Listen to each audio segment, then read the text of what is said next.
Welcome back to another week of another episode of the Unfiltered Truths. On this podcast, we dive deep into the messy, hilarious, awkward, and heartbreaking truths of life.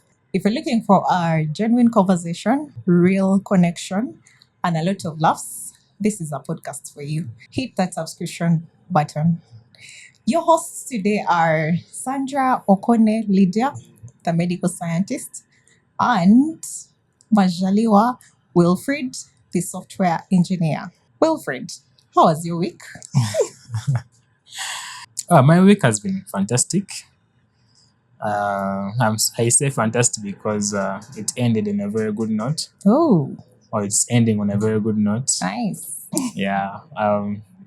There's a book I've been trying to order or receive, whatever. So yesterday I received the book. It's called Computer Science Unleashed.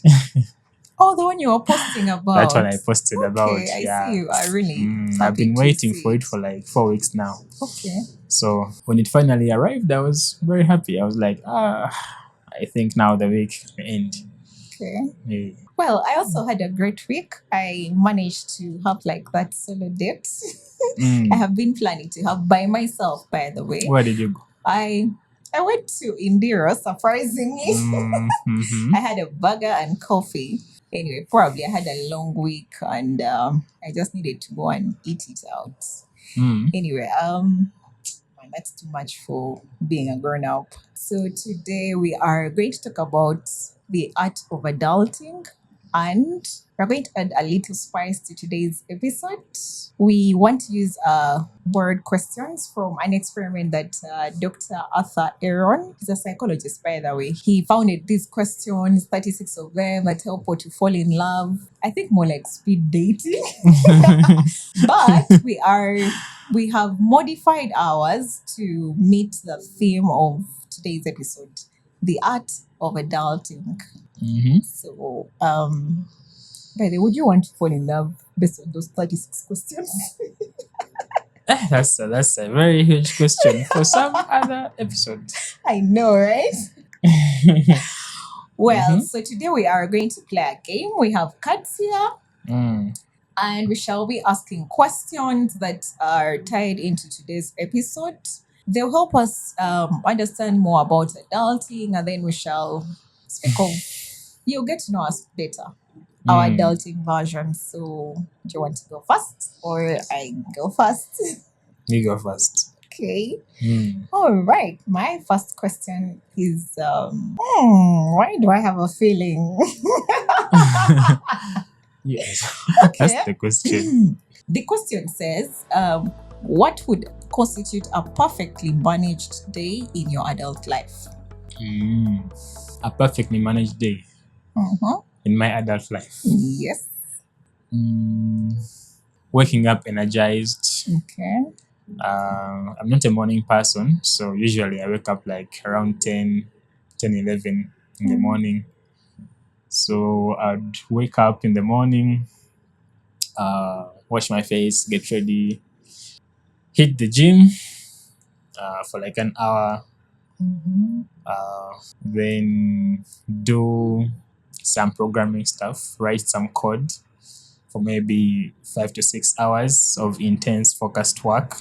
Then later, as the madam is coming back home, madam. Okay. So around 6, 7, then I chill, watch some movies or shows with her. Lately, we've been watching Leverage. So Okay. yeah, every time I'm tempted to watch an episode, I'm like, let me wait for her to come back and watch. Okay, that's nice. So yeah, then by 11 p.m. midnight, I'm down. So that's like a perfect day for me. Okay, sounds interesting. Yeah, I like the gym it's a part. boring one, but Gym part? it's I don't fine like the for coding me. bit because man, that's too intense. I don't like the coding bit. I want the gym part and watching episodes, Yeah. movies and stuff. Okay. All right. So you go next. No, you tell us. My perfect day. My perfect day. And mine usually starts off with either I'm praying first or I'm listening to some music. Like it could be gospel or just this other music, but I mostly love music. There's a way it just brightens my spirit, like gives me that energy of okay, the day can now get started. Then I lately I have been trying to like read some medical stuff, like in relation to DNA. So like I have like 30-40 minutes of reading that. And then thereafter I just get into work. If I'm working, because usually for us we tend to do like shifts, either it's day or night. So if I'm like on a day shift, then I get to work. And yeah, while I'm at work, I'm either chit-chatting or having intense conversations with patients or just on my phone. But when I take a break, I love to watch something. Even What if do you it's watch? like I've been watching Sisters. It's some It's a show. series. Yeah, some sort of a show. So lately I have been stuck like on episode 18 that I've been watching for like the last 2 weeks because I have this intense work and things to do. So I find myself watching for like 5-10 minutes or less. So yeah, basically that is it. And when I've had like a long day, I want to go and eat. Stress I think eating I or stress just eat is the word. So but yeah, so you're not like your figure is that of a oh person yeah, oh who does yes. not stress eat. No, I do stress eat, but I also do a lot of intermittent fasting because my schedules lately are like so intense. I do not have gym time, so I do the intermittent fasting to help me like chop the yeah. But then I also love to walk a lot. Yeah, Yeah. like do a lot of walking, just clears my mind. So I need to walk either in the morning or during the day or in the evening, but I must walk. Like usually I love to walk for like 2 hours. Yeah, so that's my perfect day. Interesting. Perfect. Okay. Okay. Let's see what's next. Before tackling the challenging adult task, do you ever mentally prepare or rehearse what you're going to say?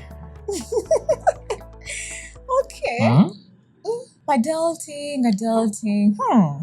Actually, Boris think adulting is about paying bills. Yeah, maybe it's about bills. Partially.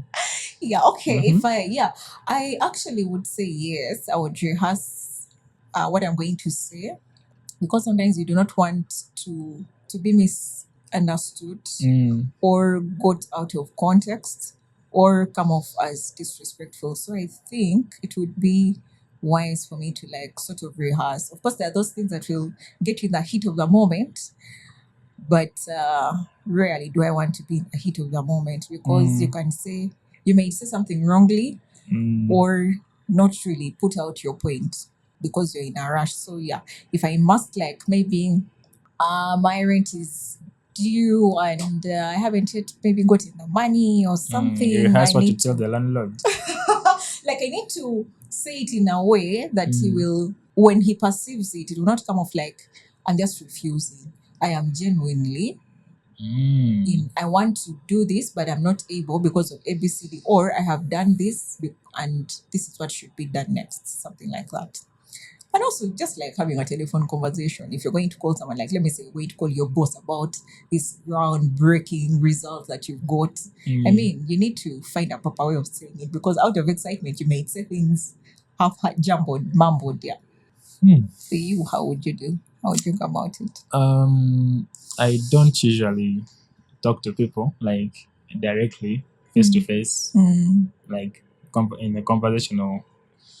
Usually it's texting. Even when people try to call me, I decline unless like I know you or like very closely. Then now it's going to be like 1 minute then to vehicle. Because some people call you and then like the conversation goes on for like 5 minutes plus. So usually if there's a challenging adult task, for example, lately like 2 days ago, I was expecting some money from someone. I'm still expecting some money from someone. So I was like, how do I tell them or how do I check up on them?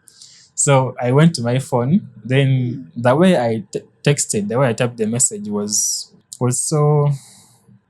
It was as if he was like my brother or something. Like so, I was like, this doesn't sound very polite. So I pasted it in ChatGPT. Then I told it to make it polite. So the message it gave me was very polite. I was like, aha, this is the one. Yeah. So I copied, pasted, tailored it to match the scenario. Then I sent it. Okay. So usually that's how I handle my challenging tasks. Or maybe sometimes if there's going to be a face to face that I can't maneuver around or miss, I have conversations in my head and prepare my mind for things I'm going to say. I calm myself down because I get heated, and when I get heated, my words become jumbled. Yeah. So but I keep telling myself, calm down, calm down. Hey, you're good and full because when I speak too fast, the words will just come out jumbled. Oh. Mm. Anyway, I think that's really, but I think it's a good thing to sometimes rehearse what you should say, especially if it's an argument. Yeah, because Because you may say the wrong things and then you regret them. Yeah. Or sometimes if you find a person whose sorry is not so close, then you struggle to say sorry. So, yeah. Okay. I feel like we're a bit similar. Maybe we are. So this other one. Mm-hmm. Oh, okay. Okay. All right. This one says, if you could change one aspect of how you are prepared for adulthood, maybe by family, education, society, what would it be? If I could change one aspect of how I was raised, Prepared for adulthood. Yeah. We're even prepared for adulthood for starters. Yeah, we are. They just don't tell us that They they're don't tell us preparing. directly, yeah. Hey. I would. I wanted to say money, but I think there's more pressing concerns. I'm going to say I wish my dad told me more about women or how to handle women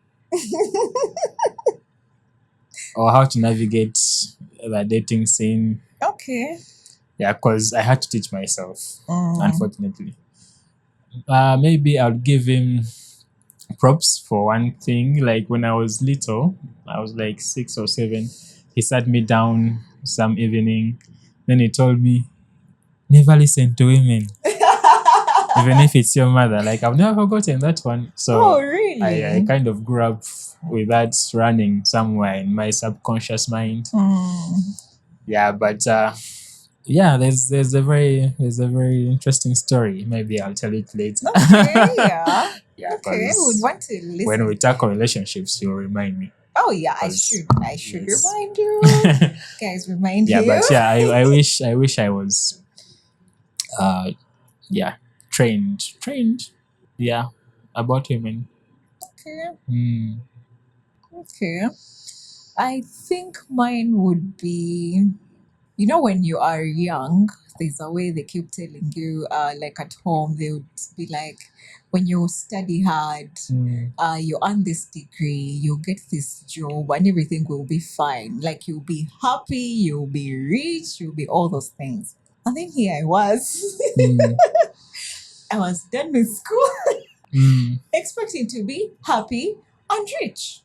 And yet there are things that maybe they would have told us, like it is not necessary that because you're an adult now you're happy and you're rich. No, like there are other things that you can do to make you happy. There are things that you would do to make you rich. So for me, I would be like, okay, I can't wait to get done with school, be happy, be rich. That was not the case. And then then there was this, and then also I think navigating our emotions. Like when you're home, there's a way. I think somehow it's not like they come directly and tell you that this you should manage your emotions like this, but there's a way they can sort of put you in check and all that. So you like at home you know how to go about your emotions, like how to speak out, like maybe say I'm hurt, or this and this is going on. Like there's a way they can go about it. But then now when you're out there in the world, you are playing on there's a shaky ground there. You want to tell your boss, I am mad, I am pissed, but you cannot necessarily put out your emotions, and you just don't know how to go about it. And this person is continuously maybe hurting you, or even if it's a relationship. So I think if they had prepared me more like in that area, that'd be great. But maybe they wanted us to learn on the job. I guess adulthood is learning on the job. Yeah. Most cases it is. Yeah. Do you think it's appropriate for society, educators, or our families to prepare us for adulthood? Yes. They should. They should in however way. They should. Mm. Yeah. But then also putting into consideration that I feel like adulthood doesn't have some sort of a manual. Manual. So it's a Yeah, bit, but isn't there- it a bit gross, like vast for them, like they to choose like an area of focus, or there's some general cut across things they should maybe focus on? I think maybe it's also how they were raised. Yeah, I So- guess so. Yeah, I guess so. They can only teach you from Yeah. what they know. Yeah. Yeah. But there are some timeless lessons you can teach your kids Yeah. that apply in all aspects of life. Mm. Yeah, there's not necessarily a manual, but there are lessons you can still instill, or values or mindsets you can still Yeah. instill to help them when they finally leave the nest. It's fun being home. Go and pay It's this. also fun being Hey, it's also fun being out there. Mhm. But usually the first time you leave your parents' home, man, it's so hard, it's so tough. Because I remember this one time, for me, I desperately needed to leave home because one, my kind of homestead was like strict, like extremely strict. Like we had Curfew rules, and those curfew things. and all those things. Like you're chauffeured to work, you don't go to the market, you don't do nothing. So the very first time, I Yeah. remember actually the very first time I went and sat on a judge, I sat like the reverse.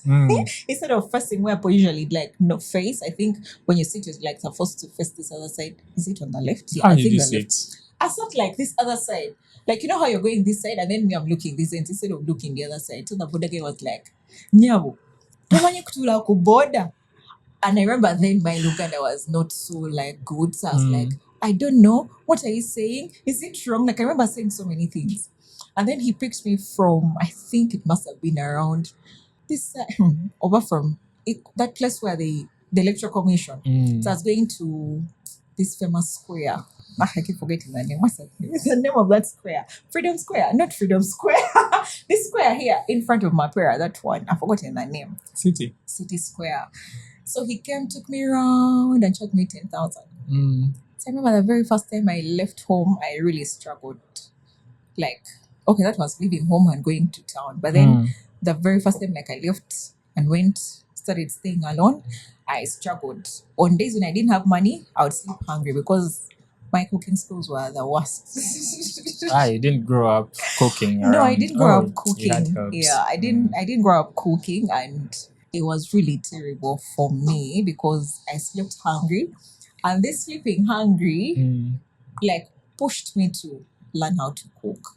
So for me, the plus side of adulting is it has pushed me to get out of my comfort zone, like do the things I would not ordinarily do when I was still back at home. So like stuff.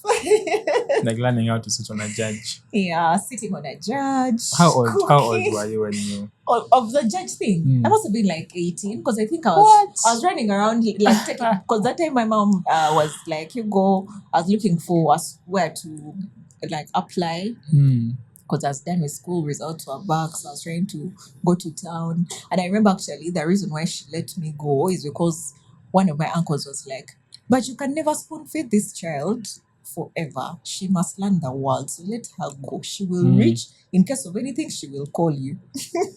So even her, it wasn't like out of will to like let me. Because man, she would never let you be. Yeah. Interesting. What does a supportive and healthy adult relationship mean to you? By relationship, they mean friendship, family, romantic, if applicable. Mm. So what does a supportive and healthy adult relationship mean to you? Supportive and healthy. Mm, I think mine would cut across. mm, I'm an attention seeker when I'm very vulnerable. Like, I want you to give me that attention because most of the times I am like strong. mm, But if I start being like a certain way, I'm seeking too much attention.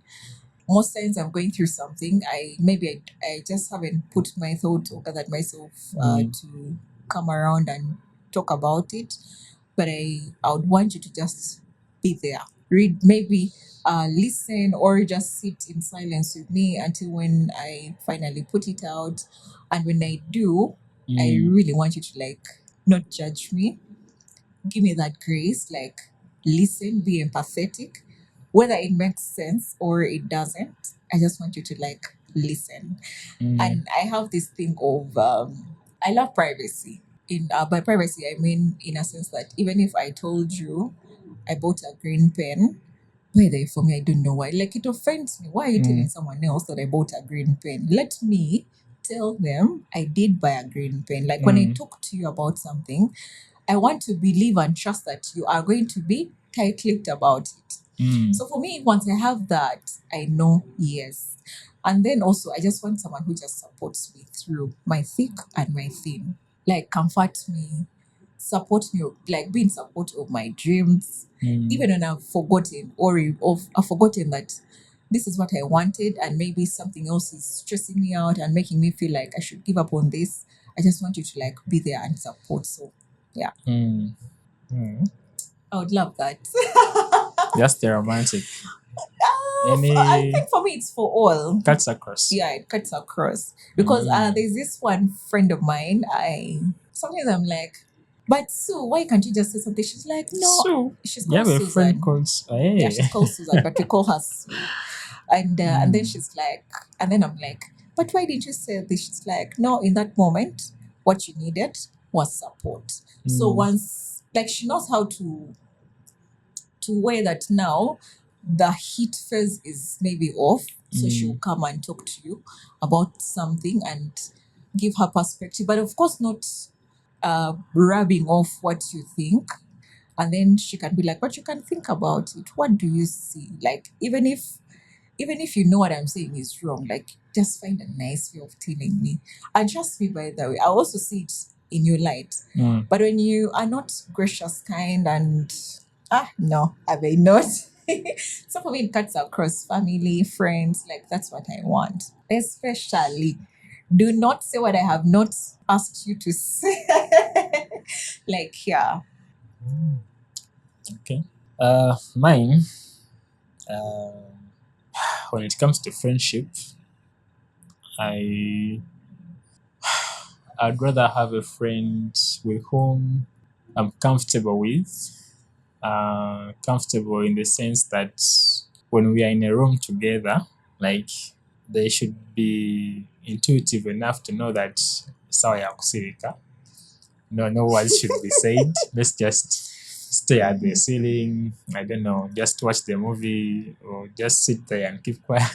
Mm. But also, I think it's important to have a friend you can check, like when they are doing something wrong. Like you speaking out should not be something you second guess. It should Yeah, just yeah, come out. yeah. Also, and you can of course receive the criticism as well. Mm. And yeah, those are my values regarding Mm. friendships Yeah. usually. Mm. Then the rest just build upon that. Then when it comes to family, recognizing the nature of the son or the daughter or the sibling. Like in our family we are 5 siblings. Mm. Kati buli omu olina engeri gy'omukwatamu omanyi this one Hey. ono kwandulingayo but this one is like that. Mm. So I think there should also be that connection among family members. Then the other big thing is the parents supporting the kids' Mm. passions. or, Even when or they don't like that talents. children's Yeah, even passions. yes, even when, especially when they don't They like. don't like. But that's a tough one because family members, especially parents, like buy into Yeah. that kind of old belief system. Like, so it's hard to kind of break. But of course, I'm saying this because when I see myself as a parent, I'll be like, I have to, support those talents and creative potential, things like that. Yeah. Then, of course, train them early or teach them early about money, relationships, those tough things that we face when we grow up. Which one is romantic? Romantic. Oh yes. The romantic one. Romantic relationships. Okay. This is similar to friendships, except now you're like intimate. So know when to keep quiet. Mm-hmm. Yeah, keeping quiet is a very big one. You're an Like, introvert. yeah, like there are sometimes when someone got then you're like, you can't just tell them to keep quiet. So I'd rather you just like Maria, my girlfriend. She talks a lot, but there are sometimes when she realizes that can't you say you're silly again.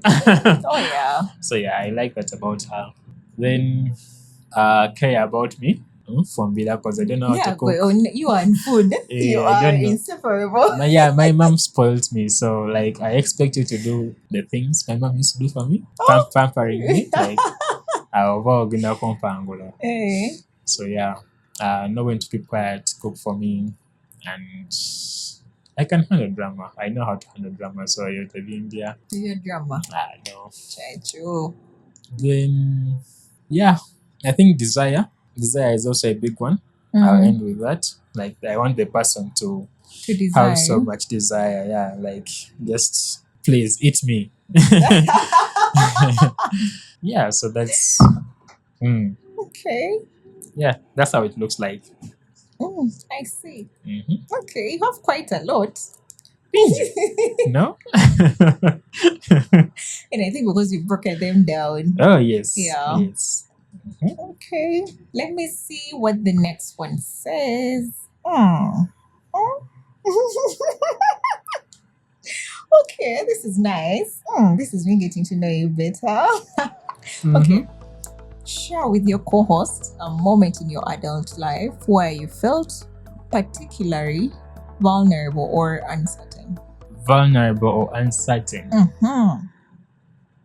Let's start with the vulnerable. Mm-hmm. I was at my most vulnerable when this was 2017. I was in a situationship with some girl. Okay. So the first few months were okay, but then month 4 or 6, I don't know, I don't remember. She tells me she has a boyfriend, so that kind of yeah, it hurt me deeply. So from 2017 to 2019, those were very dangerous times. Dangerous times. I even contemplated suicide sometime. I always thought about it once, but I didn't think about it. Sorry. But yeah, that was like my most vulnerable. Yeah. Which was the other one? Uncertain. Uncertain. Yeah. Uncertain. Have I ever been uncertain? I've never been uncertain. Even when during that period, 2017, 2019, like I was very certain I'm going to get this girl back. So, which never happened, and I'm glad it didn't. But yeah, vulnerable is uncertain now. Okay. Okay. In my adult life, where I felt vulnerable. I'm trying to scan through. Okay, there was this time. Oh yes. There was this time when I I'm still thinking, okay, what should I start with? Vulnerability, uncertainty. Vulnerability. Anyway, there was this time when so weird. Okay, vulnerability. Let me start with that one. There's a point in my life where I okay, like I said, boys most of the times were not much of my life. Then when I did start, I don't want to say doing boys sound gross. When I did start to like speak to boys, not as friends, as maybe Potential mates. boyfriend or for yeah. There's this guy. For some weird reason, I don't know why. I always thought the very first guy I should talk to about these non-friendship things should potentially lead to marriage. Mm-hmm. So there's this guy that we started talking, and yeah, when the moment he was like, I asked him, "What's your plan?" and he's like, "I want to marry you," blah blah blah blah. So I felt so excited. I'm like, okay, I Marriage. think yeah, we should get married. How old were you? Marriage. It must have been like 20, 24, 25. So for me, in my mind, I knew we are going to be dating for the purpose of getting married. But then there are things that were off my table. Like I told him, me and you can date, but 1 to 3 is off limits, which he agreed. But the most devastating thing was he agreed to please me, but in actual sense, he didn't agree. So he kept on doing like all these things behind my back. And then when I did find out, it really hit me so hard. Hit me so hard to a point that I remembered why I used to hate boys in the first place and why I didn't do boys for a very long time. And for me, I think it really distorted my initial mindset of marriage. But of course, as at that point, I didn't really know what this whole marriage thing is really. I think in my mind was wearing the gown, dancing before people and all those things. So I decided to. So after that point, I was like, you know what? Before I really wake up and say I want marriage, I think I should first understand this marriage thing. What is it all about? Because it may be more than just wearing a gown and dancing, you know? Because at that point, even I still didn't know. I know, yeah, when you go there, you make babies, you dance. But, you know, there are other small things that will probably keep the marriage. So for me, I got so heartbroken, like really, really heartbroken, to a point that I really hated guys. Like everyone who came, like I phone after, I would never date you because I like you. No, it was more of I need to hurt you. So to a point where, like, I would never say yes to you. I would never say no to you. In my mind, I would be like, I'm not your mother. I'm not your sibling. So I don't owe you anything to be nice to you. So yeah, it really hurts. But looking back, I know that wasn't meant to be. It wasn't my person. Yeah, then uncertainty. Yes, I did have a moment in my life where I was uncertain. When my dad died, because life turned not even 360. I feel like 720 is also too small. Like it really flipped like very many times in one go, which was so overwhelming. And I didn't think I would maybe go to school at some point because of whatever was happening. Maybe I'll talk about that story some other time of whatever was going on. And when I did navigate that bridge, I was like, okay, since I have overcome all this is a sign that I will never fail again. And I should never feel uncertain in my life. But I did have that moment where I felt like I didn't know what was next. I didn't know what was going to become of the family. I didn't know what was going to become of me and my siblings, me and my mom. Like I just didn't know what life was really going to become thereafter because there's a way my father had given us this illusion of, okay, not illusion really. He put so much positivity, but this positivity was attached to him being available. So when he was out of the picture, like I just didn't know how to find that again with him away. So yeah. It was your center. Yeah. Tuja, vola, vola. When did you last feel overwhelmed by the responsibilities of adult life? And what triggered it? Okay. But adulting. Okay, when did I last feel overwhelmed? It must have been last year. Last year, I really felt overwhelmed. with the burdens of adulthood. And for me, mostly it was black tax. Mm. Like for so many years, I've had to like be a grown up, become a grown up at a very tender age, like be up, listen to problems, your mom's issues, your siblings' issues. Mm. There's a concern at home, you need to be notified. Like there's all these things, you need to be notified. So I reached a point whereby I felt like I was so overwhelmed. I'm no longer a human being of my own self, but I felt like I was carrying burdens of so many other things. This particular sibling of yours has a relationship problem, they're going to call you. This one doesn't want to go to school, they're going to call you. This one doesn't have school fees, they're going to call you. Like, I reached a point whereby I was overwhelmed and that depressed me. Like, I'm constantly giving Mm. and I'm not receiving.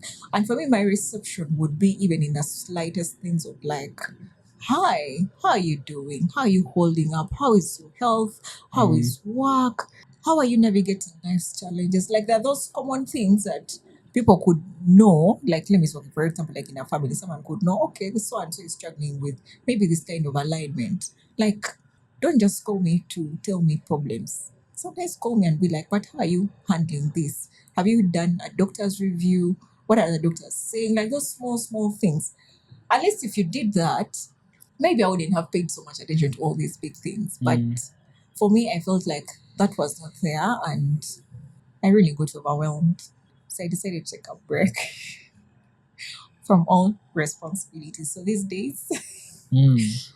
I'm choosing to live in the moment. Like, I feel like I have missed living in the moment for such a long time that you're constantly thinking of what's tomorrow bringing, what am I doing tomorrow, what is the other future 5 years doing. So these days, I just want to live in the now, enjoy the now. If the now is eating ice cream, I'll eat the ice cream, enjoy every moment and experience of that ice cream, and then move on to the next. Mm. Yeah. Black tax. Yeah. For me, I last felt overwhelmed. I think it was 2023.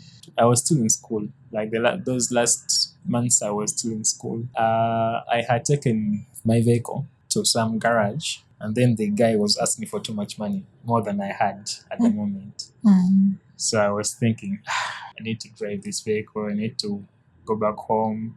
Where am I going to get this money? And the people I usually rent to did not have. So it was overwhelming. I actually cried. Like I went to some corner. I didn't like weep, but tears just rained down my face. Then fortunately I had like one person that I knew that if I approach this one they will give me the money. But that was very overwhelming and sad. So that's what triggered it. The fact that I didn't have the money to pay for the repairs. So it kind of uh, enlightened me to other aspects of my life that needed to improve. So yeah. Mhm. Okay. Yeah. Okay. Oh, okay. This Mm. is going to be a nice one, by the way. Eh? Would you like to be widely successful? Successful is quote unquote Mm. in your adult life. In what specific ways do you define success for yourself? Would I like to be successful? Mm-hmm. Yes. Uh-huh. How do I define success? In what specific ways do you? Yeah. Hey, okay. So my definition of success is being free to do anything I want with whomever I want to do it with, and anywhere I want to do it from. Okay. And the kind of success I want is the quiet kind where you have like wealth, but you're not like well known, so people like don't like Yeah. have their binoculars on you. Yeah. So just be wealthy and quiet. Like you're free to travel around the world, do all sorts of things. So that's my definition of success. Just the freedom to do whatever I want and pursue whatever I want to do. Yeah. Okay. I think we share that. Mine, I think I would first break it down. Like professional relationships and of course, yeah, religion. So for me, professionally, Uh-huh. for starters, yes, I want to be successful Mm. and I want to be known. Professionally, I want to make a difference in my line of work because I know if I do make a difference in my line of work, I'll be able to help many people, the patients, like those ones. But mostly, I want to help those ones in very remote areas. Mm. Yeah. So I think I would want to do that. So if there's a research, I love drugs. So if there's a research like maybe do some drug related thing that will probably do something significant in patients' lives, I would really want to be a part of that. So Like professionally, I want to funding the research of no be a part a of part yeah, of the like develop. from the start up Ah. to the end, like be a part of those people, and we do these things together. Because now for us in our line of work, you can't just do what the work alone. You need to do it with other people because people usually specialize in different things. So I'd want to make a difference in that kind of way. And relationship wise, I want to be successful in a sense that I have meaningful relationships that are in line with my values. Because sometimes this adulting thing, you are tagged on these different wagons. By the time you discover who you are, you're a bit grown, and then you have to now find people who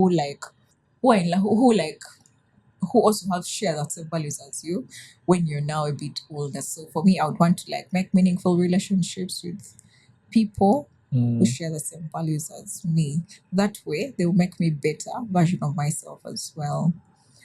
Yeah, then religiously, like faith wise, I want to really, really become a better version of myself. I know I can't be like Christ himself, Mother but I Teresa. want to be close. And I know because I am trying to do things intentionally, like I'm intentional of things.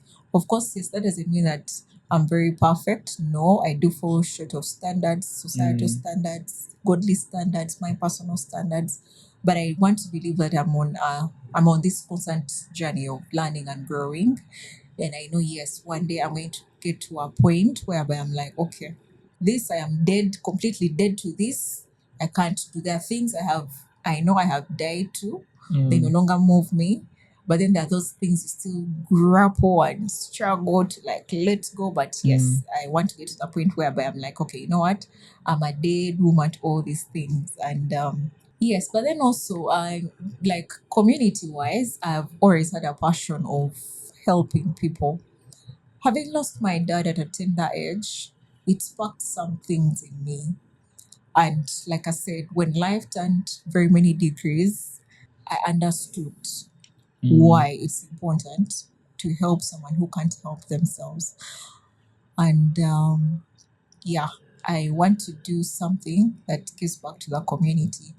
I've already started on that because I last year about 2023, I shared my passion with some person whom we have teamed up with the other two people, and we co-found an NGO to basically help. We want to start with mothers and children, so we're basically looking at helping with the ones who are malnourished.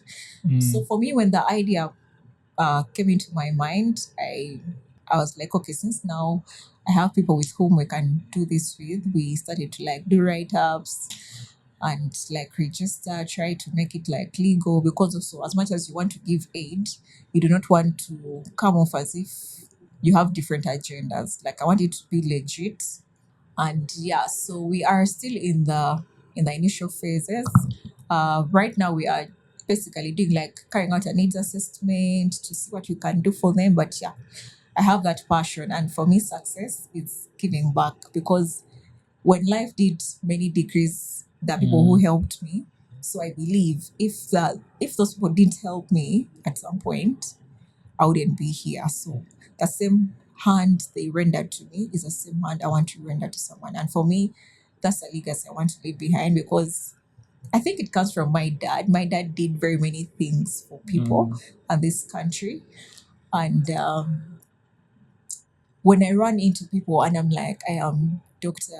Okone's daughter, they're like, oh my God, that guy was so nice. That guy was the life of the party. That guy did ABCB. So I've seen his kindness come back to me. So yeah, I'm really passionate about giving back to communities. So for me, I think success is like that. And my retirement is working towards that. So yeah, when I eventually retire at 40, I think that's what I want to do really. Yeah. It's a very nice life. Mm.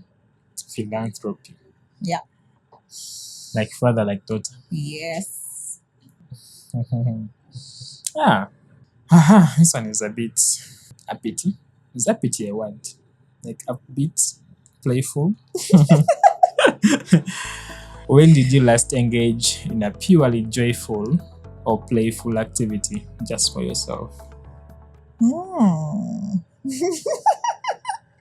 Does dancing in the shower count? Yeah, it does. I think one of my routines for the bathroom is singing and dancing. You sing in the shower? I sing and dance as long You as sing there's a and mirror. dance.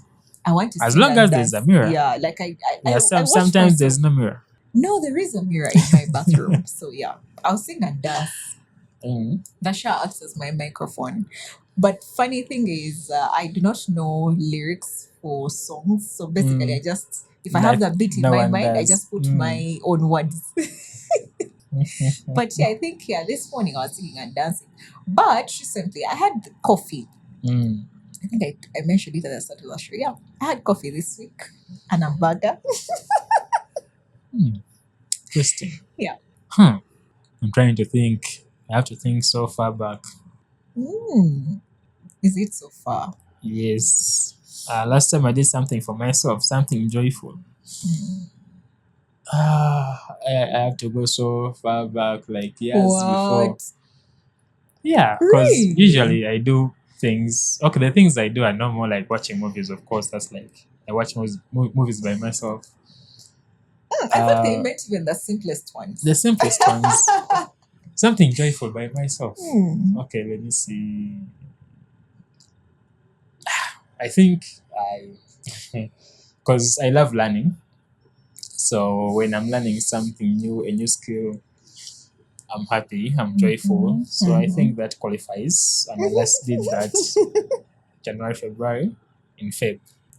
Okay, and then something big that was joyful. Something big, something that required me to move out of the house is what I was looking for. Yes. And that was like back in 2020. I went to the cinema and watched a movie by myself. Oh, really? Yeah. Okay. I think something big I've done for myself, not so long ago, must have been in the whole of last year was just weird. But the last time I did something big for myself, I went on a trip. Yeah. By yourself? Yes, by myself. I hopped on a bus. And I was going to Queen Elizabeth, but we passed via Mbara. So my plan was go through Mbara, go to Queen Elizabeth, camp there for like 3 days, then come out from Fort Portal and this side. Yeah. So that's what I did for 4 days. So it was really nice. And I met a bunch of strangers when I was at Queen Elizabeth with whom we vibed so well. We danced, we did karaoke, we camped by the fire, and When was that? That was Was it before COVID? 2019, I think. I'm trying to see if you met my sister because she went on before COVID. Yeah. Before COVID. So for me it was nice. I love to travel and do adventurous things. Yeah. Actually, life before COVID was really good for me. I do not know what COVID did, but just messed up my life. We shall find out. Maybe on the next question. Okay. All right. So the next question is, okay. This one might be hard. I don't know. Name 3 common frustrations or challenges you and your co-host appear to share as you navigate adult life? Challenges. Mm. Financial challenges, Mm-hmm. the weather. Mm-hmm. Um, The weather. Do you like cold weather or hot weather? I prefer cold. Okay, then there we share weather Yeah. and financial. Because me and heat, no. Yeah, I prefer Okay. cold weather. Okay. The third thing, I'm just presuming things we might have in common. Let me see. You can't come up with the third one.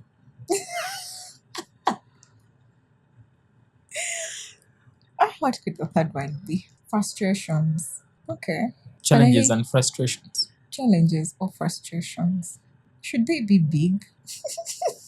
I hate traffic jam. Actually, I like Traffic. traffic.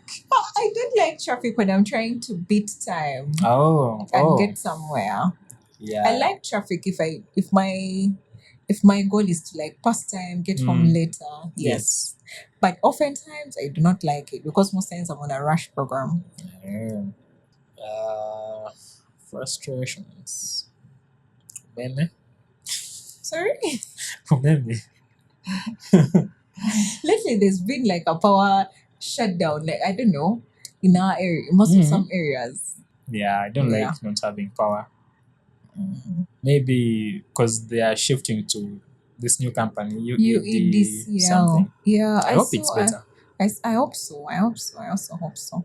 What could the third one be? Finance, relationships, not romantic ones. They could be platonic, but you don't like people. So we both don't. Okay, not liking them in a bad way, but sometimes people can overwhelm. But is there frustration? Challenge? Nah. Okay, I'll think of one. Yeah, but finance, yes. Whether the current weather I like, the previous one I didn't like. So we shall then let this one rest. Okay. Give me something exciting. Do you have a secret hunch about a major life challenge you might face in the future as an adult? This was supposed to be, do you have a hunch about how you might die? Yeah, I was supposed to hunch about how you may die. So, a major life challenge you might face. Dating being inclusive, of course. Death of a loved one, another, or something, I don't know. Okay. A secret hunch. Do you know my secret hunch? Okay, my secret hunch is sometimes I want, it's like I want to like have a snippet video of what the future is going to be like, especially in terms of like relationships, such that I do not have to waste my time maybe hoping or trying to like go about it. Right? If it's not there, No, it's not it's there. not there, like Yeah, so I think that because there's a way also society can put this pressure. Maybe sometimes you just want to be in your comfort zone, but then there's that pressure. Then if you don't try, maybe it's what you're supposed to do. So for me, that if that could get out of the way, I'd be So like, your hunch is trying out something and then because I don't turns want, out to I don't want to try things and they don't work. So I think that's why there are things I just decided to pause. I don't try them out. If they want to happen, they will happen. If they don't, I'm not going to. Because I don't like to try and like try, fail. No. Especially in that area, I do not want to keep trying.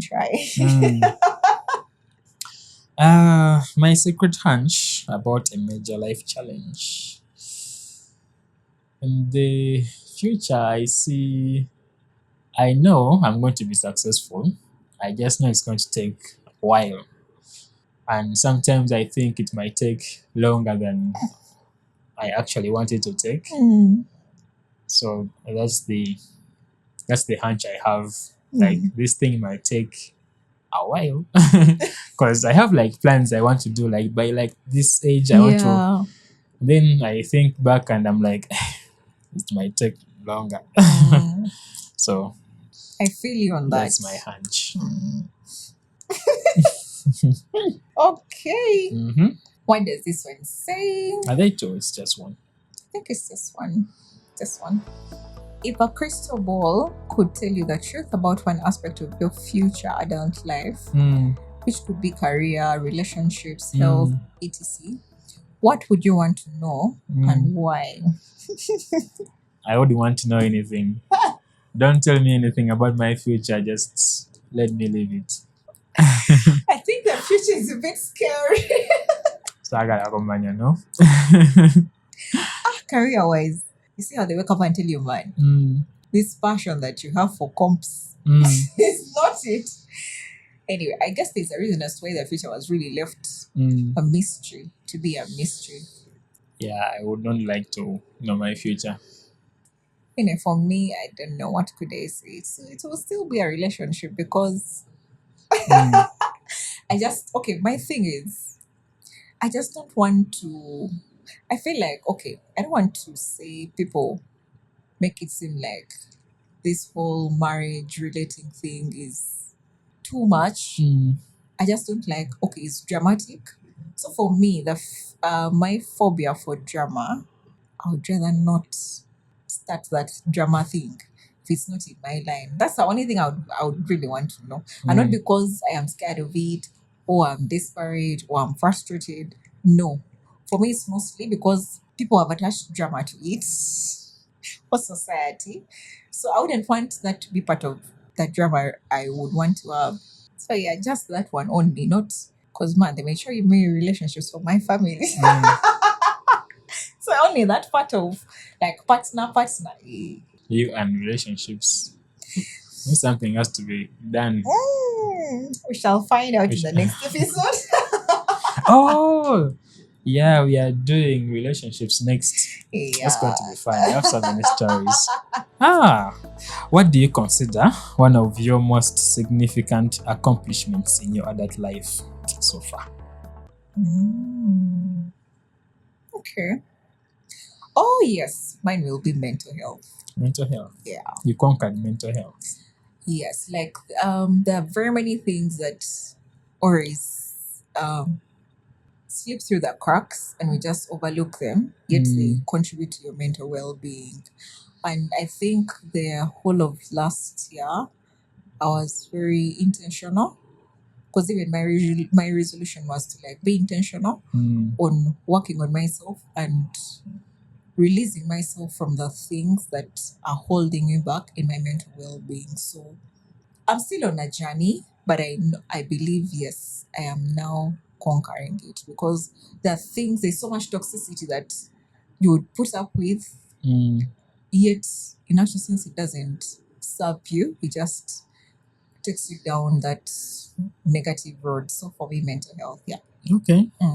Mine is also in that line. I want to say I conquered my mind. Okay. In the sense that I'm no longer meandering around trying things. I know exactly what to do. Yeah. And how to do it. Yes. So that's my biggest, most significant accomplishment so far. Oh, that's nice. And I think it's really good for like adulthood, this whole adulting thing. It's a nice one because if you look around, everything still comes back and ties back into that whole mindset, mental well-being. So if you can't conquer that, then you are finished because the world will take you. Can take you any way it wants to. Okay. Oh. Oh, this is really nice. Get me your best version of this. What is one of your most treasured memories from your adult life? From my adult life? Yes. One of my most treasured memories.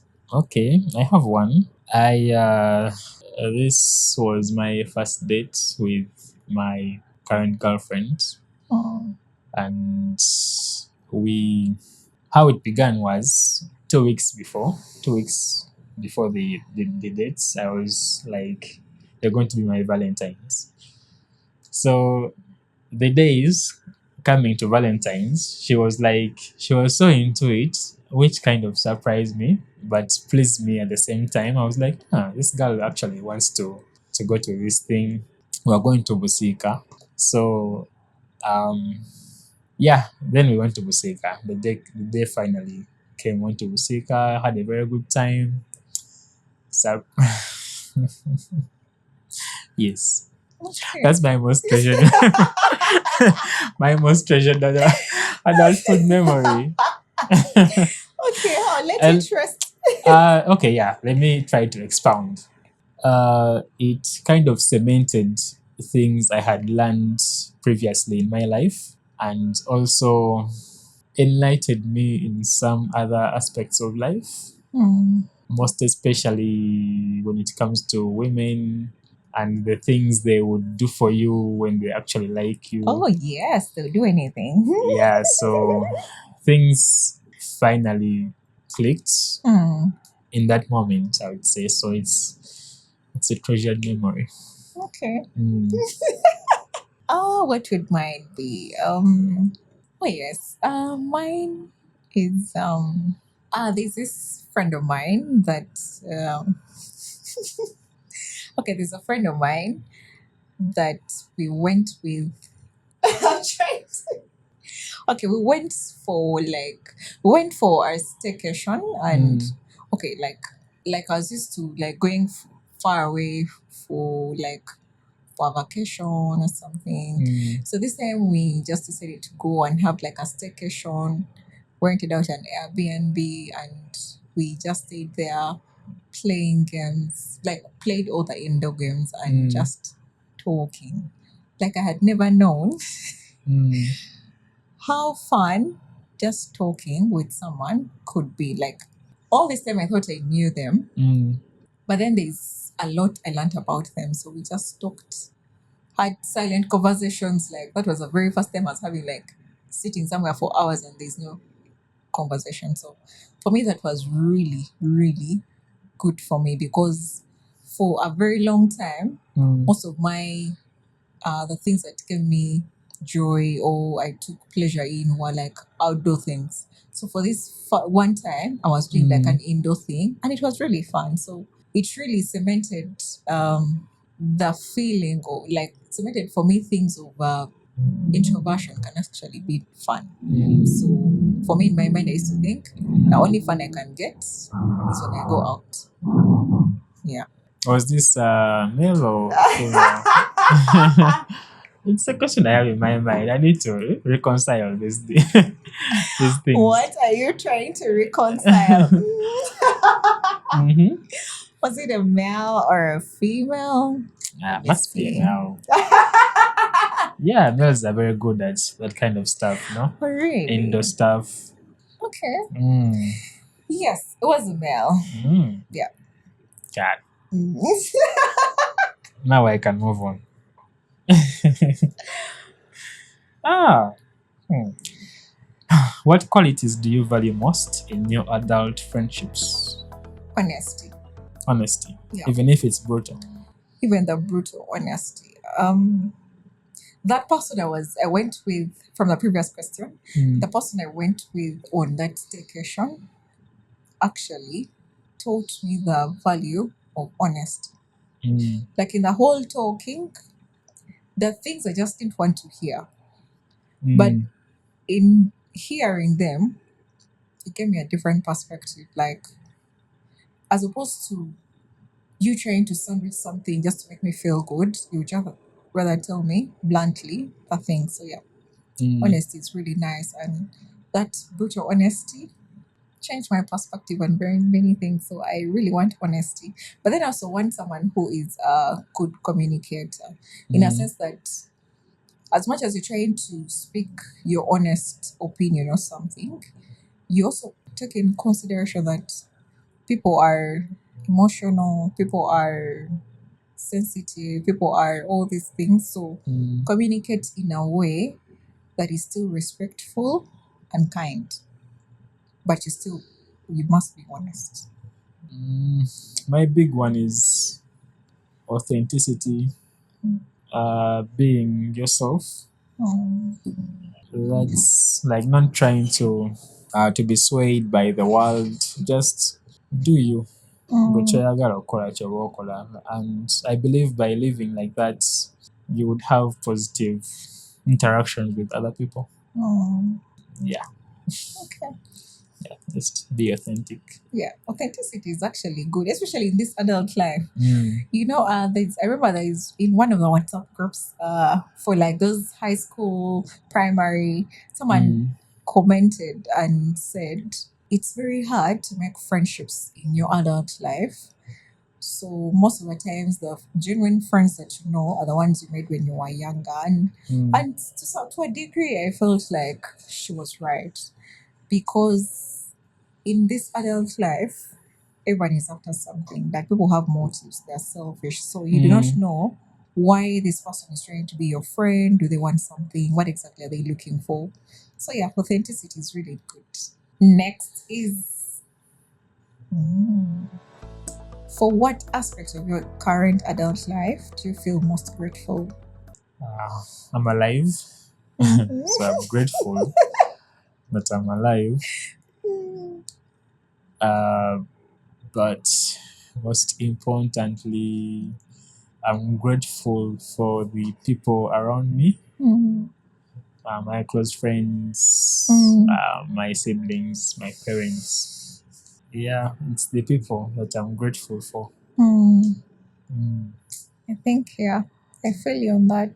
I think I also want to say relationships, family, friends. mm, Yeah, I'm grateful for those people that have really made a difference in my life. For me, I usually appreciate small, big, mm, and yes, I am grateful for my friends, for my family, and there are those people who are not either of those, but have really showed me kindness. So I'm grateful for all those experiences as well. And I mean, what's adulting if you can't have close people because it's really mm. tough and tight. So yeah, so for me, relationships, I'm really grateful for them. Yeah. Hmm. Interesting.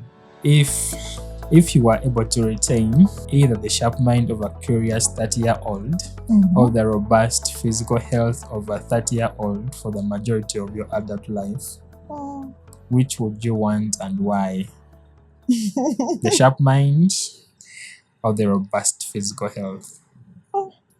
When I look at my 30-year-old, then I think I'll go with my mind, Hmm. with the mind. Why? Because you are wise at that point, like Mm, 30. By the time you're 30, you've seen at least quite enough. You've experienced quite a lot. mm, You've also fallen and you have gotten up. So there's so much wisdom and knowledge that you've gathered over the years. And that wisdom can still propel you through the next adult years. So I mm, think I would stick with that because it wouldn't make sense for me to have a healthy body and I have a demanded mind. So for me, I think I would stick with the mind. yeah, I would as well. A Yeah. sharp, curious mind. Mm. Yeah, I like my mind. So I don't think I'd have a very fulfilling life Yeah. without my mind. Mm. So I'd go with that. Okay. Yes. So you love to stay ways. You want to. If I could keep anything on my body, I'll just preserve my mind, like store my mind somewhere, Yeah. leave the body. They can build me an android body or something, but my mind has to stay sharp Yeah. and Yeah. curious. Yes.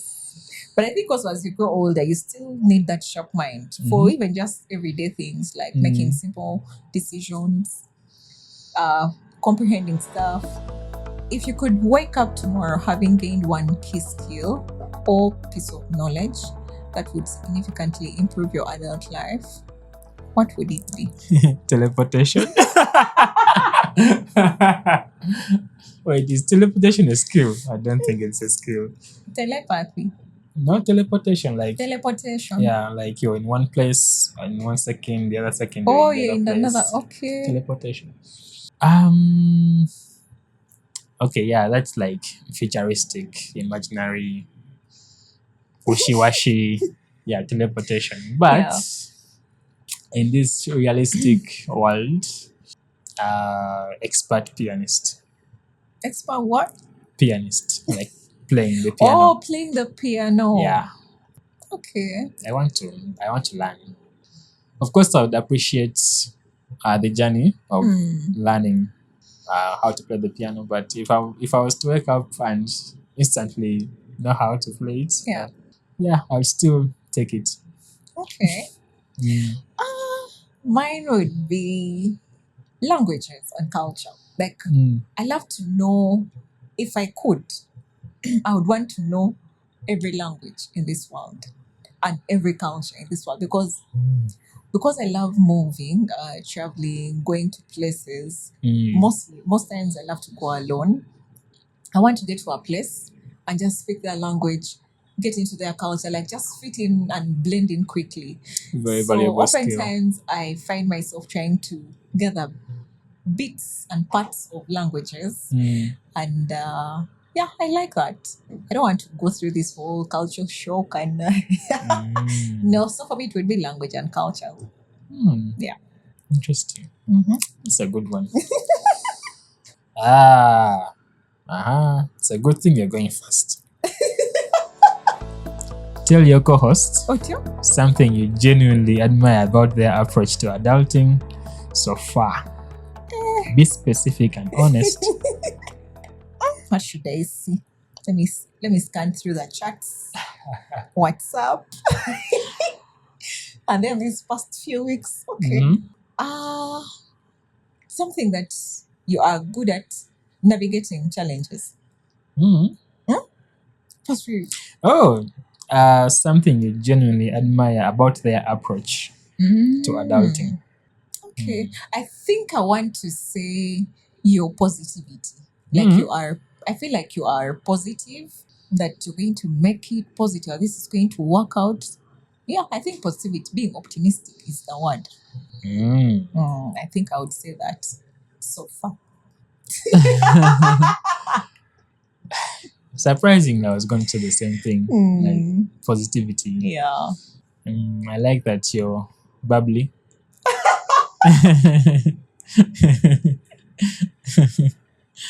Okay, thank you. You seem, it's nice, yeah. You seem young in spirit. Okay. Yeah, there's a very interesting lyric in one of my favorite songs. It goes, my body feels young, but my mind is very old. Yeah. So like that's you. Okay. Okay. I see. And I admire your positivity. Oh, that's thanks. Good compliment. I like for Friday.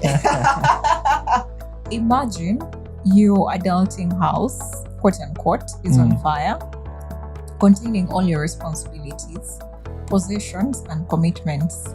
After saving your loved ones, you have one time to save one crucial adulting item.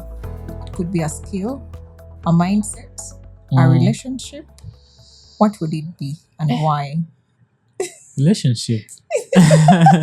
Just one. Yeah, just one. Could be a skill, a mindset, Until or a you said relationship. after saving loved ones. So Yes. like loved one, yeah, okay. I'd save my mindset. Okay. Yes, because with it I would still reacquire the same skills because I'd have the mindset to acquire them. Riches, no, because when you have the mindset, everything will kind of just fall into place. So I would save that one. If there was a mindset box, I would carry that one. Okay. Well, what would I say?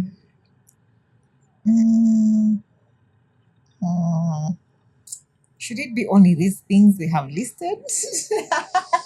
Okay, I'm assuming I have saved all these things.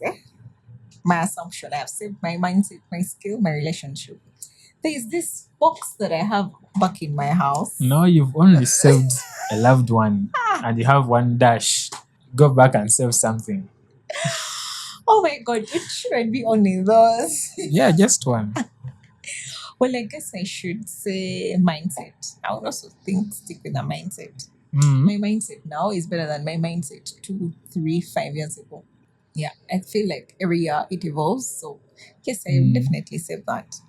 Okay. My turn. Of all the relationships in your adult life, family, friends, or professional? Whose absence or struggle would you find most disruptive to your ability to navigate adulthood effectively? And why? I feel like my mom. Mm. I might not tell her much about my adulting issues, but at least she's been one person who's really rooted for like my dreams. Like putting all other factors constant, I think I'd feel a loss much. Yeah. Your mom. Yeah. If I could press a pause button for her to like stay. Why your like mom? like she should say, like, because she roots for me.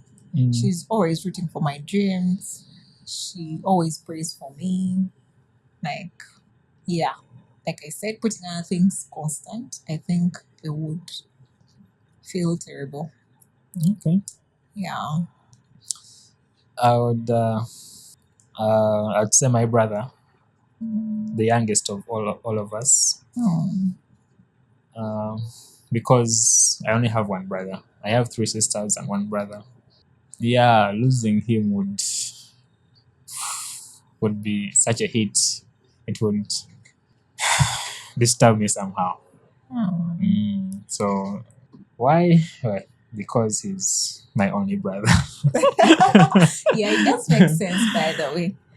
Yeah, so that would be very disruptive Yeah, and take a while to recenter myself again. I can imagine. Yeah. I understand. Besides my mom, it would be my sister, one of my sisters, because I feel like she really gets me in ways everyone else, particularly my family, doesn't. Like, she gets me. She understands when I say something. Like, she doesn't really over twist it. Like, she just understands me. And some point, sometimes I want to feel like I see her in, like, I see me in her. Like, it's just that the only difference is like she's a bit younger and I'm older. Okay. Oh, okay. This one is going to be a nice one. Take a few minutes and share a condensed version of your adulting journey so far with your co-host. Highlighting key milestones, challenges, and lessons learned. Okay. I'm sharing the journey. Yeah, your adulting journey. Adulting starts at 18. At 18, that was Form 6 for me. I flunked Form 6 A level. I got 8 points. So life was a bit rocky. Okay, like for those few months when my mom and dad were on my case. But I was like, in my mind, I was like, it's no big deal. Like, life is going to move on. And yeah, when I eventually joined Chambogo, did a diploma for 2 years in computer science, that was a very wonderful time. Some of the best 2 years I've ever had in my life. And graduated. And 2016 is when we graduated. And that's when I met the other girl from the previous. Yeah, so I was on such a high. Then that happened, and then I was like, I hit my lowest lows. But the lesson I learned, find out. So on the next episode, I'll tell the lesson because it's like it's too. I need to provide so much context.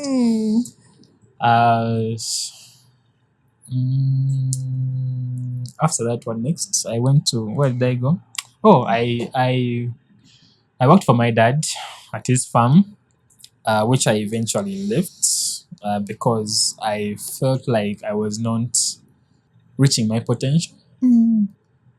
I wanted something that would challenge my skill set and me personally, and I could not get that at my dad's. Although he was willing to like teach me his his business, his thing. But I had plans of my own. Yeah. So I left and went to the innovation village, and I met some people there, and they tried to nurture or help me nurture my programming skills and guide me towards my engineering career. And along the way, I dropped out of school 3 times. The very first time, shockingly, I sat my parents. I didn't sit them down. They were down already. They had sat down in the living room. So I had to go do some preparations in the bathroom. I was like, I'm about to drop a bomb here. So I had to gather some confidence. Yeah. Then I went and told them, Mom and Dad, I think I'm going to drop out of school. Like, this thing is not as exciting as I As think you it should thought. be. Then I told them my challenges about how they teach us outdated stuff and how I can teach myself these things. So they didn't listen. And then they forced me to go back. So I dropped out again during COVID. And because during COVID, there was that disruption. Everyone was at home and they were doing online classes. And I was like, this thing is not working for me. So I dropped out again. I didn't tell my dad then. And when I told him, he of course told me this time he was like, if you don't go back, I'm going to wash my hands of you. I was like, that is serious this time. So I went back under threat. Yeah. I was, what's that thing in law they call under duress? Yes. Then I'm very happy that I came to the conclusion that I should just drop out and pursue my thing the way I see it should be pursued. I don't care what my parents think of me or what any people think of me. I know what to do and how to do it. So I'm glad I got myself to that mental state. And yeah, that's where I am now. Lessons learned Lessons learned over the years. over the years. Yeah. Believe in yourself. Yeah. There's going to be more than one girl. Oh, there's no soulmates. That's a very huge lesson I had to learn. Yes. Yeah. Okay. Yeah, you will find out later. The next episode is going to be epic. Yeah, so believe in yourself. There's no soulmates. And avoid shortcuts. Yeah. Okay. Yeah. Okay. How do I condense my version of adulting? Well, mine is also, yeah, I think most of us 18, you are joining campus and all that. So for me, at 18, I was joining campus. I went and did a nursing program. I got done with it. And I didn't want to go home. Home was good. There's comfort. But I just didn't want to go home because there was a lot of strictness. And for me and strictness, like, we didn't match. I wanted freedom. And I had been in this bubble like for so long, under lock and key for so long. So I felt like I just need to go out there. So I remember finding this job, because usually for us, when you are done with school, it's like as if others do internship, then sometimes you have to like get a license. So it's like a process. So in between waiting for release of exams and when I get my license, is I was working at some place. Actually, I worked for a month. So when I got there, this person was like, I'm going to give you a job, I give you where to stay, and give you where to sleep. I'm like, this works for me. I don't know what I was thinking, but in my mind, I thought the food and stay is going to be like home. So that was like wake up call for me of like, oh my God, this is typical adulting. Like, it can't be the same as home. So I couldn't stay. I stayed there. I worked for like 2 weeks.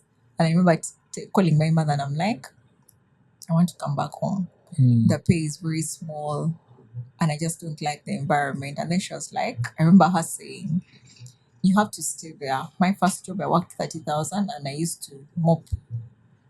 I don't know where she used to work. I think like a a research assistant, but she used to like clean tables fast one before she gets into actual work. So I was like, me, I can't. But then when I thought about the strictness, I decided to like stick around. But I think I stuck around for like 1 more month. Thereafter, I got my registration, opted for a proper job, not those small like settings. So I got a job and I was happy. And I'm glad I got a job there because it gave me the platform that I needed, empowered me. I was improved, boosted my confidence. I met so many clients that who became friends at some point, and all this exposure really opened my mind to so many things. And for me, the lesson I learned, okay, there were challenges, yes, of course, with having to stay alone, how to manage my finances. At some point, I was stuck on what I'm career oriented, but then I was stuck on what kind of career path I would want to take. So I was stuck in working and doing very many different science programs in search of what exactly I wanted. But in doing all these science programs, because I can't really say I'm this, I'm that, I'm that. That's why I call myself a medical scientist because they're all in the same field. So in doing very many things, I opened my mind and I'm like, okay, this is what I want. I want to do all of them, but I'll have to find a way of doing all of them, if that makes sense. So if one area I have to be hands on, then the other area maybe I'll probably teach or do like some kind of consultancy, something like that. So yeah. And the lessons I learned is just don't give up. Yeah, just don't give up. Keep pushing on. Adulting is really stressful. Adulting will throw you like anxiety and so many other things. But fight through all those things and just get onto the other side. But I think most importantly is just choose what you think you're good at and stick with that. Don't be confused like me doing very many science programs. Okay. Okay. This next one. Okay. What is a memory from your adult life that you found particularly challenging or difficult to navigate? And what did you learn from it? A memory. A memory. Mm. Okay. There's this organization that I wanted to work for. I was so desperate that I would do anything to just get absorbed into it. So I remember when they advertised for like the medical positions, I applied for them. And yeah, I was fortunate. I was shortlisted for the interviews. I got there, did my thing. And I want to say, of all interviews I've ever done, I think this was the only place where I ever gave my best, like my extreme best, not even very best, like extreme best. I felt like I showed the best version of myself ever. Like the rest of the times, I'll just go tell you what you asked me and go away without really trying so much. But this one, I felt like I put in my very best, and yeah, unfortunately, they never called me for the position. But when I did try to gather intel on why I wasn't given, it was basis of religion. And just because I said I had at some point when I was younger, when you're like 5, 6, 7, 8, 10, you don't really know much about church. You just go where the wind takes you. If today, because my dad was a Catholic, my mom is an Anglican. So if today you go to the Catholic church, you have fun because when you go with dad, you have lots of ice cream. There's no eating home. It's eating out and going to the beach and all those things. So when I did learn that they based off religion, not to give me a placement, I was so devastated. I was so devastated in that because they wanted purely born agains. And I remember in the interview, they asked me, and I'm like, okay, when I was younger, this is what used to happen. But then now, when I grew older, this is what I follow, and this is what I want. So it was very devastating because this organization felt like a place that shares values that I strongly believe in, like giving back to the poor, helping people, like, and it's a major reason as to why I was actually applying to that place.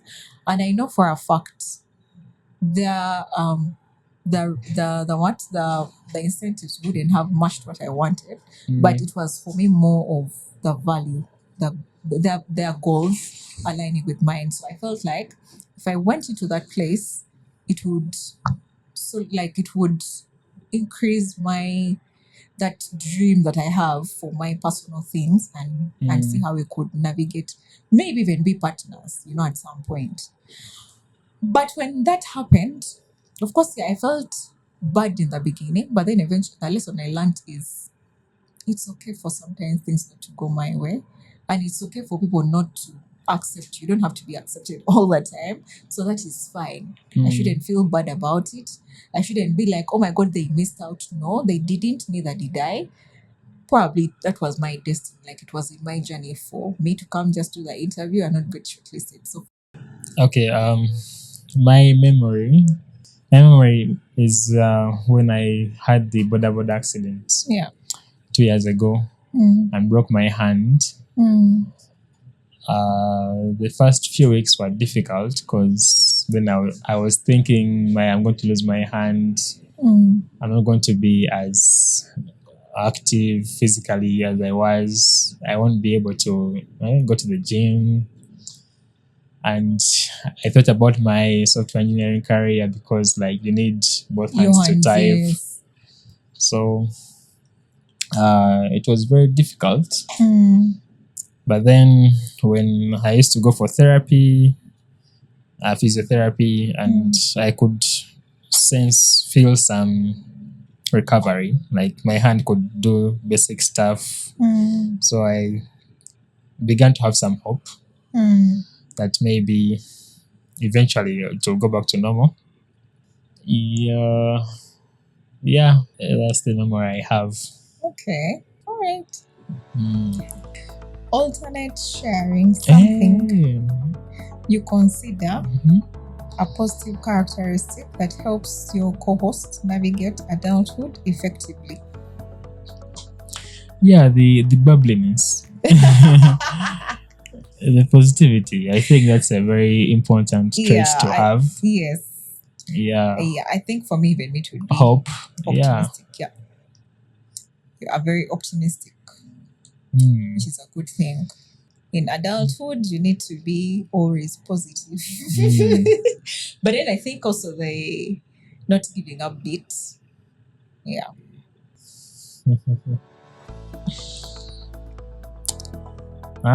Given the choice of anyone in the world, living or historical, whom would you want as a mentor for navigating a specific aspect of adult life, in the career, finances, relationships?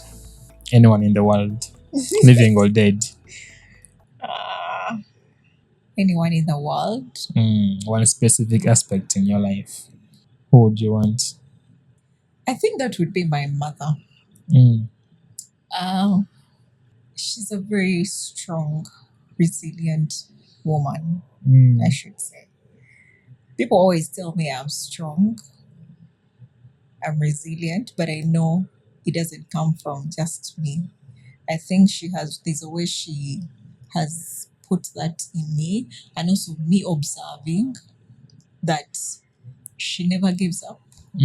When life did all those many degrees, she always found ways to get back on and move forward. So I learned so much be innovative, figure out things, but you just can't give up.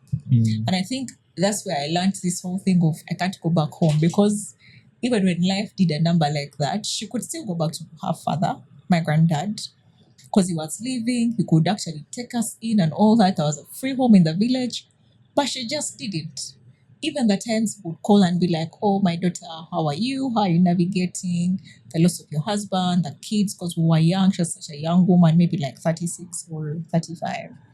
That's a very young age. She could have remarried, but she didn't. So for me, I when I see her, I feel like yes. Were there challenges? Are there things she could have failed at? I can't judge her because I know.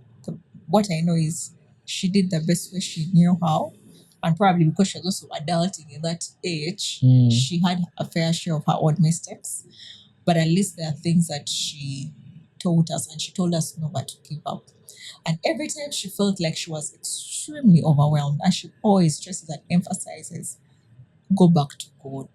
So for me, like, yes, I would say that. And if my dad was leaving, I would still say the same. Like my parents, for me, my parents are like that inspiration of navigating adulthood.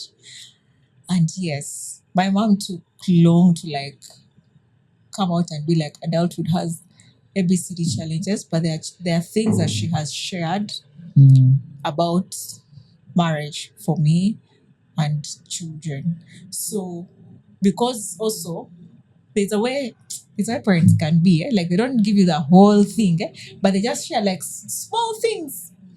I think if I don't know what makes prompts them to do that, but the small sharing she has done like makes you think like, okay, relationships and children are good, but I think before I get in there, I need to first learn 1, 2, 3, or be able to have those virtues that probably will sustain me there, like patience, like for being forgiving, So yeah, I think for me, I would say yeah, my parents, my mom and my dad.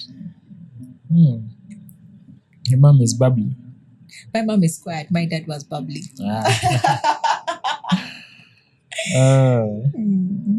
I would say there's a YouTuber called who goes by the name The Primagen, and he's a very good software engineer. Yeah.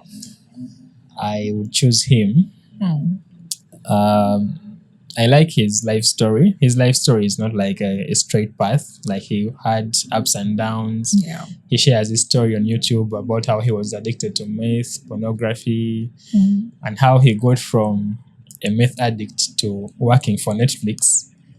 I think that was a very inspiring story. And if I was to choose anyone to guide me, help me navigate my software engineering career, I would choose him. Yeah. Okay. Oh, that's nice. I like.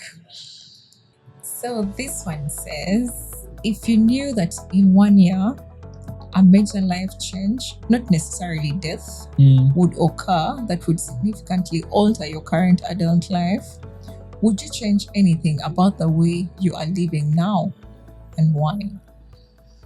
No, I wouldn't change anything. I believe I'm living the best life, and I would not change anything, regardless of any information, especially futuristic information. So I would stay the same. I still, of course, there could be like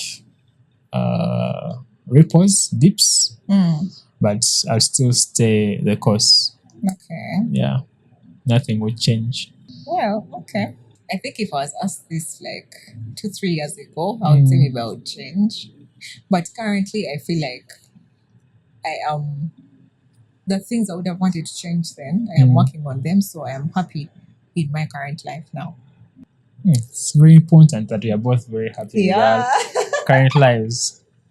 Yeah, it's a very good sign. If you are going to become close friends with your co-host,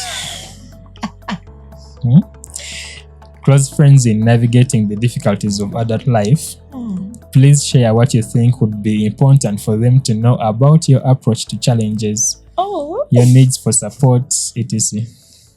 Well, I think for me, the first one would be prayer. Like every time I am down or stressed out, I would want to go to God first. Sometimes I may not get the answers in that instant moment, but at least it helped me like calm down and then think with clarity. But then also, most importantly, I would want them to know that regardless of what's going on and happening, I still want to maintain my values. Like, I want to navigate my issues, not at the expense of my values. Yeah. Interesting. I can't say prayer because I don't believe in God. I know. So, how I navigate life is I just keep a positive mind. I try to look for the best in people. I like to not so much focus on the negative side of things, of anything. Yeah. I like to always look for like The good in something. the good in something. Even in What a terrible situation. Yeah. So that's my approach to life. That's how I approach most challenges. Okay. I don't try to be down so much. I just try to uplift myself in whichever way I can and strive through. That's a nice one. So imagine we get to prayer and that one, like, would have conquered the world. More to come about religion. So I'm your asking. next- Now you're yeah. asking. I'm the one who just asked this Really? one. Yes. Oh, no, I've just asked this one. Of close friends with your co-hosts. Oh, Mhm. okay. Okay. Share a current personal adulting problem you are facing and ask your co-host for their advice or perspective on how they might approach it. Also, ask your co-host to reflect back to you how you seem to be feeling about the problem. Current problem. Personal problem. Current personal problem. Oh, Jesus.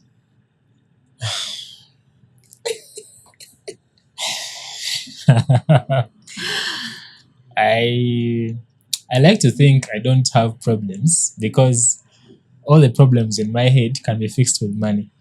So me and a friend of mine usually say that if you have a problem that can be fixed with money, you don't have a problem. So to that, I'll just say I have no problems currently because the ones I have, I'm already tackling.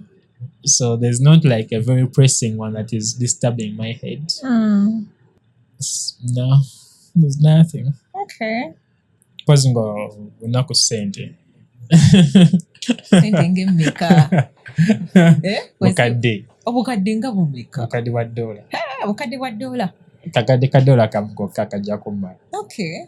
Who is the richest person in this world or in this Uganda? We just go and Suicidal. I think it's Suicidal. I don't know if it's still Suicidal, but tugende tumugambe sebo tata. yeah, all the quote unquote problems I have can be fixed with money. With money. So, Okay.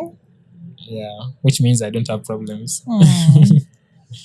Well, even me, anyway, at the moment, I don't think I really have something personal that I could say I'm not navigating.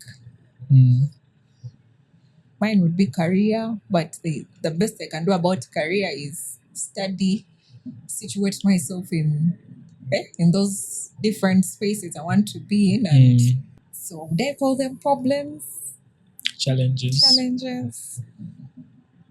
Guys, you forgive us. This one we don't have. Tonda so much. Okay, it's too hot. Yeah. If you were to reach the end of your life, okay, having navigated adulthood, what is one key piece of wisdom or advice you would want to pass on to younger generations just starting their adult journey? You're on your deathbed to Gambe. What's one piece of advice you would give the young adults? I think I would tell them never to give up. Life has ups and downs. It will test you to the extremes. Regardless, it's very hard in that moment to of course to have to be this wise and be like, I'm going to weather this and get through it. But just press on, stick with what you think is right, and you will go through that. I think for me that's what I would tell them. Okay. Interesting. What would you tell? What would you tell them? Mine, since I'm from the point of view that I don't believe in God, I'd, I'll just say uh, you have one life and you have to live it as fully as possible. It's your duty to live it as fully as possible. Yeah. And by that, I mean, of course, like be kind to people and try to pursue your passions.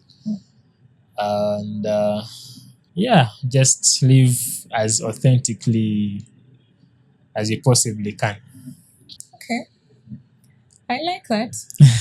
But of course, I mean, there's that phrase people keep saying, YOLO. You live You only live you only once. live once, yeah. That's a dangerous one to have. Hey, sometimes it can mess with your psychic that Yeah. you do wrong things. Yeah. But yeah, I think as you're living your best authentic life, also you live it cautiously. Yes. Yeah. Those days I used to be like, and I think the reason why I never used to sleep is, man, the future is here. So sometimes you can think there is no future, yet that you're going to live for the next 100 years. So you be cautious as you live in your authentic self. Okay, that's good. This one says, this is nice. Feels fun. It's going to be fun. Complete this sentence. I wish I had someone with whom I could consistently share the burdens and joys of fill in the spaces. You wish you had someone with whom you could consistently share the burdens and joys of Burdens and joys. The universe. Yeah, I wish I had someone who had the same view about the world and life and the universe that I have. And with them, I would be able to share the burdens and joys of the universe, because I think I see the world in a very special view, perspective. So I wish I had someone who thinks like me. Okay. Which I think would be boring, because if you think like me, then there is nothing fun. Yeah, there's nothing to share. So I kind of like people the way they are. Like it's nice to have someone to just bounce off ideas. With people are unique in their own way. They all teach you something about life. So I wouldn't wish to have that person who is like me. I'd much rather interact with the people I have in my life. Okay. And yeah. I see when you put it that way. Makes sense. Let me see. I think mine would be not really have the person, but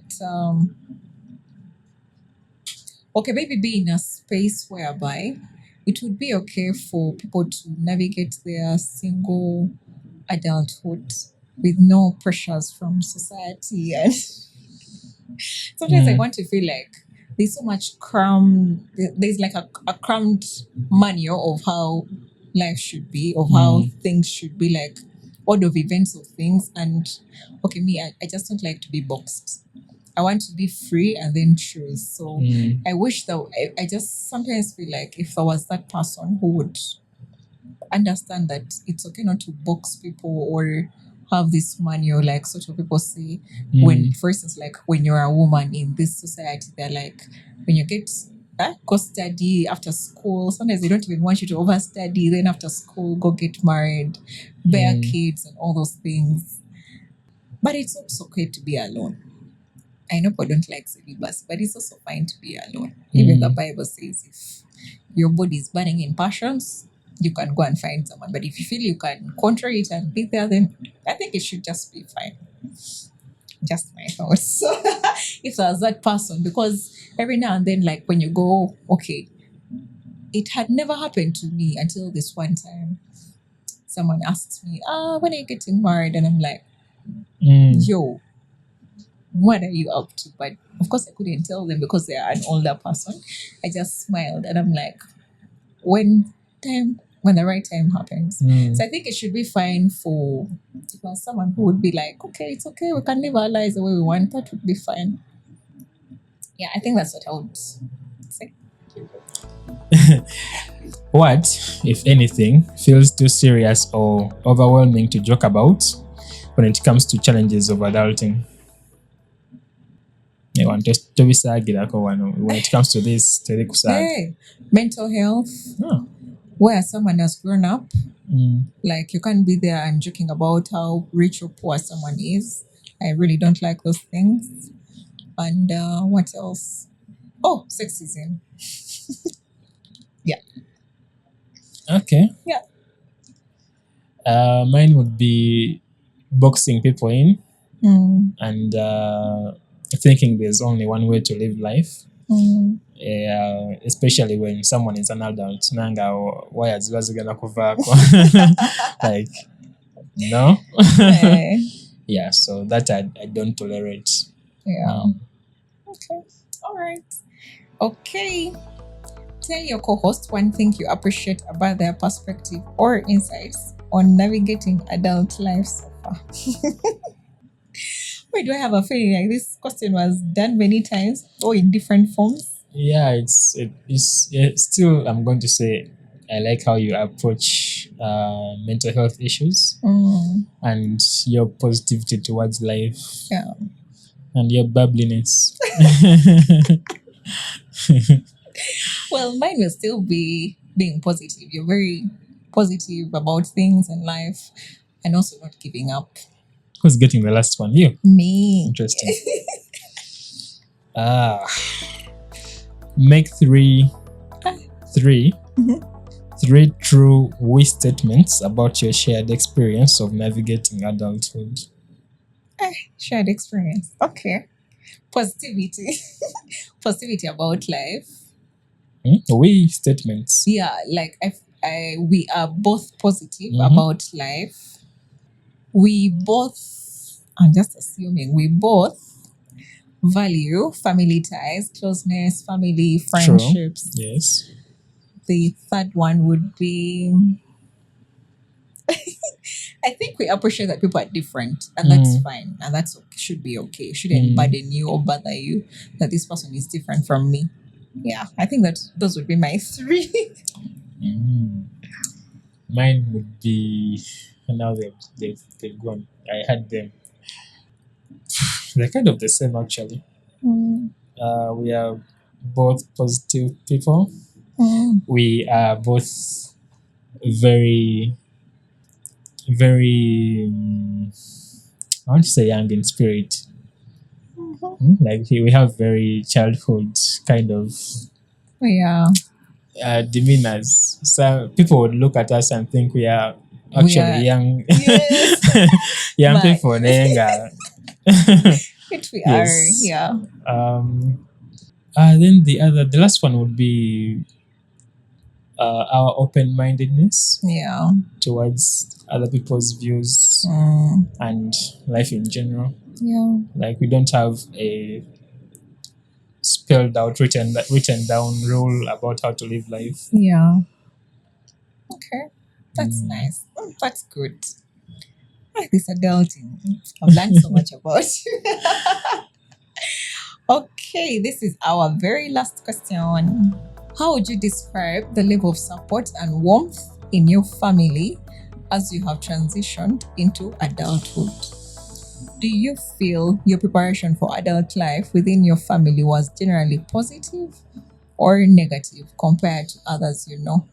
I think I had the best time growing up, and I can't fault my parents for how they tried to raise me. I believe they did their best. They tried to raise us the best way they know how. So I believe I had it very, very good. Like their level of support Their support. transitioning to adulthood, do you feel it was warm? Yeah, it was, especially from my mom. Like she kind of embraced, especially when I left home. She reached out to me and was like, "Yeah, Mokuze, it's time to move out." Things like that. And usually she actually comes to my place and comes with food, checks up on us, those things. Yeah. So the transition was okay. Yeah. The support was fine. Well, I think my transition into adulthood, I wouldn't say it was good, but I think, okay, no, there's no but. It was good. Mm, Yeah, I'll just use it. But usually it's very hard for like parents to release you and let you go.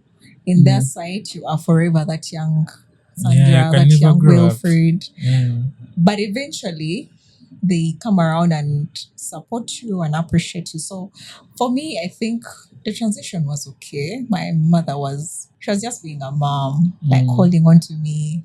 But when she let me be, she believed that I could fly high as I could.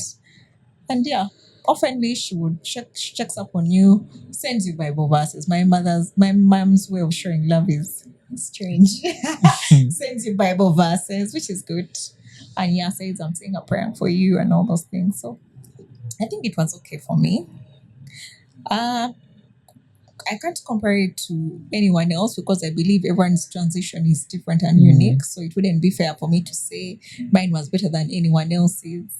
Yeah, I'll just leave it at that. So that was the end of our questioning. So from these questions of navigating this adulthood, the art of adulting, is it an art anyway? What do you think are some of the things that cut across from both of us that are common challenges that everyone faces during this period of adulthood or adulting? the big one is mental health, and that affects anyone or everyone. Yeah. So how to navigate that? I like how we have both come to, um, or how we have had the strength to and awareness about our mental health and how we have conquered, I'd say. Yeah. Uh, so that's a very common challenge. Mental health, people are depressed, people are anxious. So it's best to have people to look up to. Yeah. Uh, Like mentors? yeah, mentors, close friends, people you can talk to. Yeah. And yeah, they would help you navigate the adult scene. Okay, so that means you need to cultivate relationships. Yeah, So besides having like taking care of your mental health, you must have like these relationships that help cushion you and yeah, you need to open yourself up to people. yeah. Yeah. Okay. So what are the takeaways for you, for the audience from this episode or from our getting to navigate this adulthood best of our questions? My takeaways: everyone's life is different. Yes. Everyone's life is unique. Yeah. And always keep a very positive mind. Yeah. Things are not usually as bad as they seem. Things do get better. And never box yourself in. Always try to reach out to people. People are always willing to help. Yeah. And try to live life the best way you can. Life is wonderful. And you should try to experience it with those close to you, those around you. Yeah. And yeah, those are my biggest takeaways. Okay. Try to live life. Yeah. Open yourself up. Yeah. Well, mine would be adulthood is not just about bills and responsibilities. There's so much in there: relationships, your mental space. So there's no like proper manual for how to go about it. But yes, like like my co-host said, let's take care of our mental health. Let's cultivate those relationships. They'll help us go a long way. So as we come to the close of our episode today, I'll ask you guys to write to us and tell us your biggest adulthood challenges. But before we end the episode, I want to take a moment and say thank you to our subscribers. They've subscribed in large numbers. We are still new on the block, but you have really showed us so much love. Thank you for the support, the likes, the comments. We appreciate them. And keep sharing these episodes with your friends and your loved ones. Yeah, that's been all the time we've had, and thank you for watching. This has been the Unfiltered Truths. Until next time.